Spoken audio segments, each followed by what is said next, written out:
Dr. Basal, welcome. Hi, Stephen. How are you? I'm good, and you? That is a great CV right there, and definitely you are a role model, man. Gee whiz. Thanks for reading the entire thing. Geez, you didn't have to read the whole thing. But thank you so much for that wonderful introduction. No, people need to know who you are, man. But no, thanks for joining us again. I know we chatted last year. Thank you. So thank you for that. Thank you for taking the time. I mean, you're so busy doing so many things, so your time is precious. So thank you for joining us here today. No, it's only a pleasure. Thank you so much. Is there anything I missed, maybe? Eh? No. You're all good. Is that right? Okay. Doctor, thank you for taking the time. I do appreciate it. World Oral Health Day is so important. Now, let's get straight into it. What would you regard as good, healthy foods that will aid in healthy oral environments?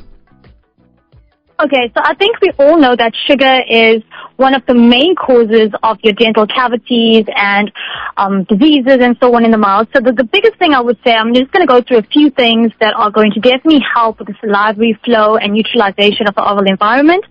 So foods that are crunchy, such as your lettuce, your cucumbers, and anything that's going to get into those spaces, like your lettuce, that when it gets into those in-between spaces of the mouth, it really cleanses the oral environment. Yes. So the leafy greens are really rich in calcium and folic acid, which the gums absolutely love, okay? Then you can move on to your cheese and your yogurts. Those are very low in sugar and very high in calcium.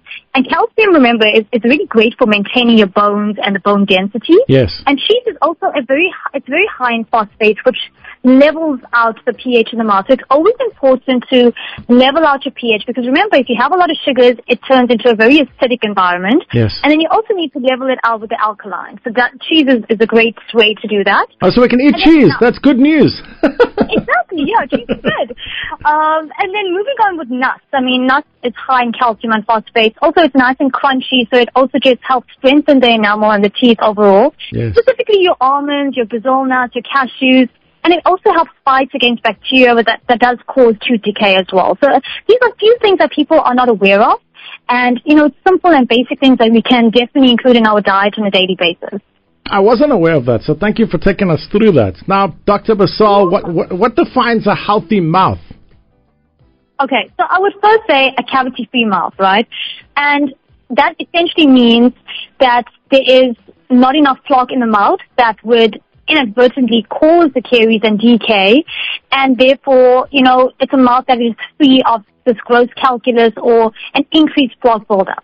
So that I would think is the number one. So making sure you go for your dental cleans and so on to maintain a healthy environment is very important. Also a pain-free oral environment. Remember now, in general, people are not aware that they have a dental issue unless they experience pain. So as soon as you find the first sign that you feel that you have pain, go to see your dentist, because you do not know what's brewing in there, and it can be a small little cavity, or it can be a large cavity. So pain is definitely an indication that something is going wrong. And a healthy salivary flow. So again, as I mentioned before, saliva is able to neutralize the oral environment, which is what we want. Yes. So it acts as a really good buffer in the oral cavity. And the enzymes within the saliva are then able to break down certain carbohydrates and fats, and that allows for better absorption for anything in the body, right? Then we move on to the color of your gums. So this is such an easy way to, look in the mirror and also just have an idea of whether my oral environment is healthy or if it's not. So you always have to look for a nice coral pink non-inflamed gum. So when I say a non-inflamed gum, that means that your gums are not reddened, it's not bleeding. I mean, a lot of patients come in and they tell me that when they're brushing or when they're flossing, they tend to see blood.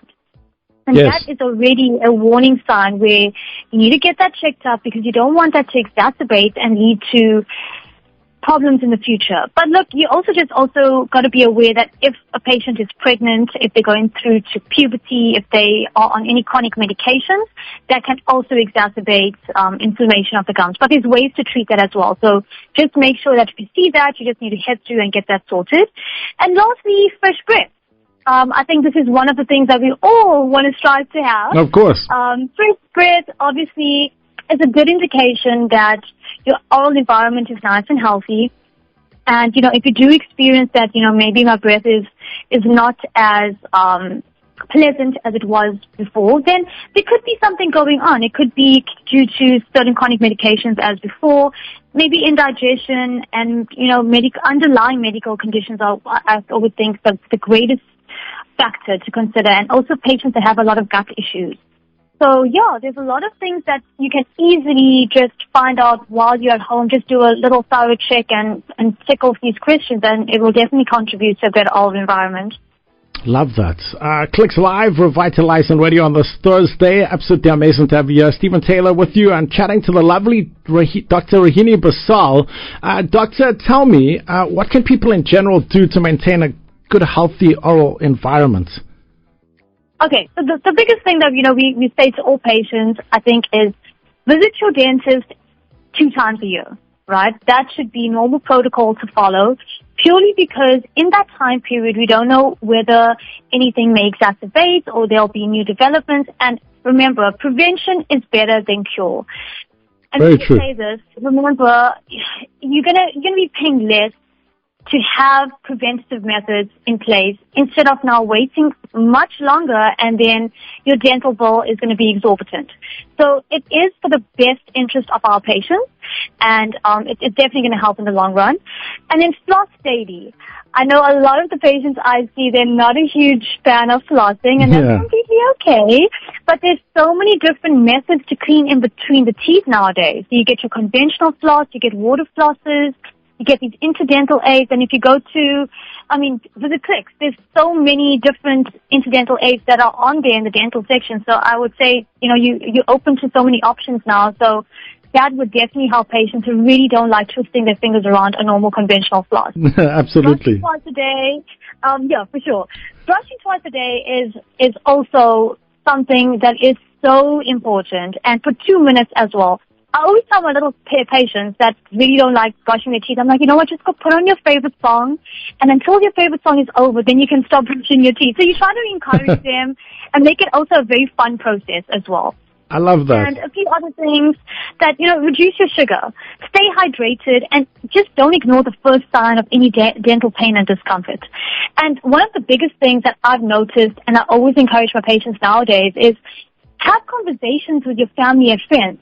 If your little one goes to the dentist, or if you go to the dentist, speak about your experience. Speak about what you're going through. I know a lot of people think that, if they have a cavity or if their dental health is not the greatest, it's a bit of a taboo. But if you share the information and you share your journey with others, it can also add, that educational purpose to it and help your friends and family as well. So if they feel they're going through the same thing, they know that, okay, maybe something is wrong and they need to go see the dentist. So I think having those conversations are so important, and that's how we can shift the narrative going forward. So true, Doctor. So true, Doctor. Now, you did touch on this a bit earlier on, but can bad breath be a sign of unhealthy mouth, or can it also be due to an underlying issue? Yes. So I would say mostly we think it's very superficial, where it's like, oh no, the patient's not, brushing their teeth, or somebody may just, if they're ignorant and they're not aware of what bad breath really is. And a lot of the time, bad breath stems from your gut issues, where your gut is being attacked, it's not healthy, and that obviously can cause a reflux and bad breath. Remember, I always say this, your mouth is the portal to your entire body. Yes. Anything that you ingest, the first line is going to the oral cavity, right? So be sure to know, your chronic medications, if you're on any side effects from those, and know what you're also eating and ingesting in your diet. I think that's the biggest contributing factors. But of course, you get your topical products that will help, like your mouthwash, certain toothpaste. There's so many different toothpastes out on the market now that help with certain conditions. And I always try to motivate a patient to use a soft bristle toothbrush so it really gets in between those hard-to-reach areas. And also investing in a tongue scraper as well. I'm going to get to that in a bit. Yes. But I'll elaborate on why that is also so good for you. Okay, so why is soft and not a hard bristle? So we think that a hard bristle is going to do the job, right? Yeah. But the hard bristles it can be very abrasive on your teeth. And over time, those hard bristles will start to wear away your enamel. Now remember, your teeth are made up of different layers. You've got your enamel layer, you've got your dentine, and then you've got your pulp layer. The more you're going to wear away that enamel layer, the more or closer it gets to the nerve. And that's where you're going to experience sensitivity and pain and discomfort and overall weakening of the enamel. Okay, Doctor. Chatting to Dr. Basal right here on Clicks Live. Doctor, there's a question that came through on email. It says, why am I having severe multiple teeth pain and headaches after having a dental clean nearly 2 weeks ago? And how long is it supposed to last? What is the correlation between the headaches and the teeth pain? That's very interesting. Normally, I would say in general, the patient should not be experiencing, especially 2 weeks after the dental clean and experiencing headaches. I honestly highly advise the patient go back to see their dentist, and maybe I'm not sure if the patient was aware that maybe they have little cavities here and there or sensitivity. It's very peculiar for a patient to experience dental pain 2 weeks post just a general dental clean, unless they've gone for a deep cleaning or it was their first dental clean and they weren't really used to having a dental clean done. It could have been a shock to their system. Yes. But again, for 2 weeks, so that sensitivity and that pain with headaches lasting for 2 weeks, I don't think that is definitely not normal in my experience. I think they must go back. I think that's good advice, Doctor. Yeah. All right. So talk about the various structures in the mouth and how can we take care of them? Okay, so we very we think about the oral environment. The first thing we think about is our teeth and gums, right? Yeah. And that's the basic. But there's so many other important structures, such as your tongue, your palate, and your cheeks. So let's talk about all of them and then go into detail about how to take care of them, right? Our teeth, which is literally the first things that we see when somebody smiles, somebody talks. So how do we take care of them? Again, as I mentioned, a soft bristle toothbrush and brushing in circles. And we're not going to be scrubbing our teeth. We're not going to wash dishes. We'll be brushing our teeth, right? So we've got to be very gentle. And there is a technique that we call a modified bath technique. So what that is where we angulate the toothbrush towards our gum line. And the reason we do that is because the bristles can then get in between the marginal gum area and remove any plaque that gets stuck in our gum. So that's very important to remove because you don't want that to build up over time. And then obviously in between the surfaces of our teeth where our toothbrush doesn't get to is our floss and our interdental aids and a water flosser that can be used to cleanse out anything or remove any debris and bacteria. Moving on to the tongue, which is an area that I see my kids also tend to miss that area a lot. So whenever I see the little kiddies coming in, I always just demonstrate and so on. So you can use your normal conventional brush to brush the tongue, but I've also noticed, and I highly recommend this as well, I use it myself, getting a good tongue scraper. You'll be surprised at how much of plaque and bacteria sits on your tongue area. And when you remove that, you will even feel the difference in your mouth thereafter. So I highly suggest taking care of your tongue. It's very, very important, and a tongue scraper is brilliant for that. But also looking out for any peculiar lesions. So when you're brushing, just stick your tongue out. Make sure that there's no little lesions on your tongue. Because also in dentistry, there's a lot of, there's a lot of diseases and a lot of things that you can pick up that will just present on the tongue. And we can detect those things early and send it for testing. And, again, prevention is better than cure. So we can find out what those little lesions are as well. And then what I also have noticed, especially with patients that have their wisdoms that are still present in the mouth, they tend to bite their cheeks. So the cheeks are another area in the mouth where we don't really see much. Yeah. But sometimes if you notice a little line on the side of your cheeks, that means that you are biting your cheeks. And we can be doing this while we're sleeping or unconsciously. And over time, we're going to cause trauma on our cheeks. And we ideally don't want that. No. And in our palatal area, where, again, we don't see it much, but we can clean that palate area by just a gentle brushing with your normal toothbrush. I've never heard of a tongue scraper. Yeah. It's pretty good. You should check it out. I'm going to. My mom, when I was growing up, taught me how to, she says, listen, brushing your tongue is very important. I was like, what is this all about? And now I teach my son also to do the same, and he does it now. So we're getting there. I love it. Amazing. I love it. But I'm going to check out the tongue scraper. That sounds interesting. I'm going to go look for that. Amazing. All right, doctor. If patients have dental prostheses, how do you say that? Prosthesis. There we go. Yeah. You would know. Yeah. So how important is it to take care of them? Take us through the process. What is that, like dentures? So when we talk about dental prosthesis, we're talking about like dentures, Okay. implants, anything that's foreign in the mouth. So like your crowns, your bridges, your implants, your dentures. Anything that is sort of replacing your natural tooth structure. And there's two different types. You get your fixed and you get your removable. Now your fixed, that will be your crowns, your bridges, your implants. That's going to remain in the mouth and you're not able to remove them, right?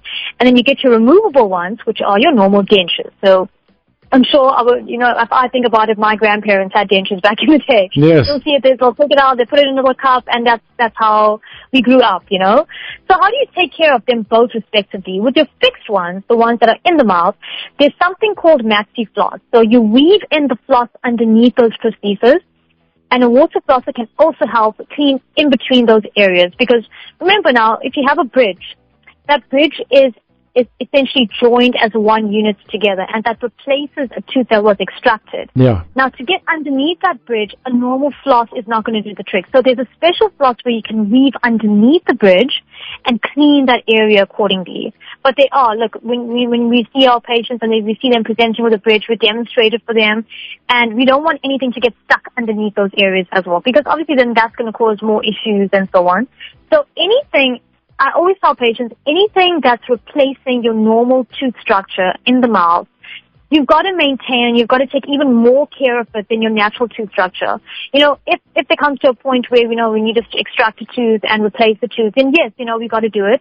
But I always tell my patients, there's nothing better than your natural tooth. If we can save it and we can make it work, that's our first line. But again, we encounter these issues and patients need to get these prostheses done, and we got to do it. But then the aftercare is so important. Now with your dentures, because they're removable in nature, it's so much easier to take care of them. You can just pop it out, give it a gentle brush if you need to, and sometimes dentures over time get a bit loose. So what you can get from the market or even in clicks is that there's a Correga paste that they sell, and you can just place a few little dots on the dentures, the fitting surface of the denture, and it literally suctions up and keeps the denture in place. Yeah, it's very easy, but again, it takes a lot of effort and it takes commitment to take care of it as well. We're chatting to Dr. Rahini Basal, Stephen Taylor with you on this Thursday afternoon. Lucky to have you. You are with Clicks. And Doctor, tell me, name an example of something in the oral environment that may pose as a risk to the entire body and system. Is there anything like that? Yes, there is, and I'm going to actually talk about this because it's so important. I think we very easily ignore this, and it's one thing I see in practice on a weekly basis, and that is a patient presenting with a dental abscess, right? And we so easily think that, okay, fine, some patients even come and tell me, just prescribe me with antibiotics and it'll just go away and I'll feel better. And that's not the point. Because antibiotics is not going to get rid of the source of infection. And I think because the antibiotics makes the patient feel better, and they feel as if the pain is gone and they don't feel that swelling anymore, the source of infection is still within the tooth structure. And if we don't treat that infection can spread to other oral structures, and if it gets worse, it can exacerbate and spread to other parts of the body as well. So I think it's very important to note that when a patient presents with an abscess, you've got to just treat it there and then and get rid of that infection and go through procedures that needs to get done in order to save that tooth. I mean, there are instances where a patient, if they don't want to have a root canal done, especially if that's what needs to get done, then the patient will opt for an extraction, right? Yeah. But I think that is one of the biggest things that I see that, patients think that if they don't feel anything, then the problem is gone. And that's not the case. So I urge everyone who's listening to this to please not ignore the fact that an abscess is just going to go away with normal antibiotics. You still got to get that area treated, just to prevent further issues in the mouth. And then there's another thing that I've also noticed with my heart patients, the patients that have had heart stents placed in, or they have high blood pressure, or they've had heart surgery. A lot of patients that come in, this is why it's so important to disclose your medical history. And again, I think this is another point. Your medical history is so important because this specific example, if there's dental plaque in the mouth and while we're doing a clean or we're doing a filling or any dental procedure, the bacteria can then go into the bloodstream, and then that can then flow into the heart area, and that can cause complications in your heart. Wow. And that can be exceptionally detrimental to the patient. Exceptionally. So that is why, disclosing this information, we have to place the patient on an antibiotic prophylaxis before we see the patient, and then it is then safe to treat the patient. So, dentistry is not as straightforward as it seems. Yeah. I mean, all these things where a patient's medical history, for example, as I mentioned, it is so, so important because, the mouth is not just a localized area. Everything is connected in the body, and the mouth is just one of the things that are connected to everything else. So it's important to note that as much as we are focusing a lot on the mouth as dental practitioners, we have to also consider everything else the patient presents with to treat them in the best way possible. Absolutely. Wow. Some good advice there. And I know we can sit here all day chatting about these things, but I know that you're very busy. You've got a lot of things happening, a lot of things to do. And I was going to say, actually, before I came on air with you, that if you didn't become a dentist, you could have been our next Miss South Africa, man. Oh, that's too sweet. Because I think you've got everything that is needed to be our Miss South Africa. So there we go. Oh, I would have voted for you, man. I love what I do, so I'm pretty comfortable here. No, I like that. Yeah, you're doing some good things, making some good change. So well done for that, Doctor. Any closing thoughts from you?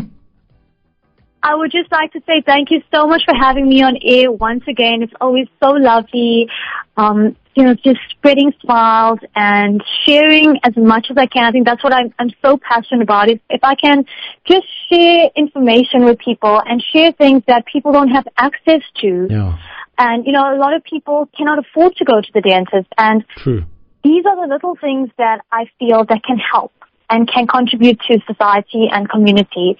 And I think that, I want to continue doing this, and thank you again for the opportunity. And just remember to take care of your smile. It's important, and there's always solutions available for any of your dental problems. So true. My son always says sharing is caring, so there we go. I love it. Dr. Rahini Basal, thank you for your time, and all the best, and keep on doing the amazing work that you are doing. We see you, and we thank you, man.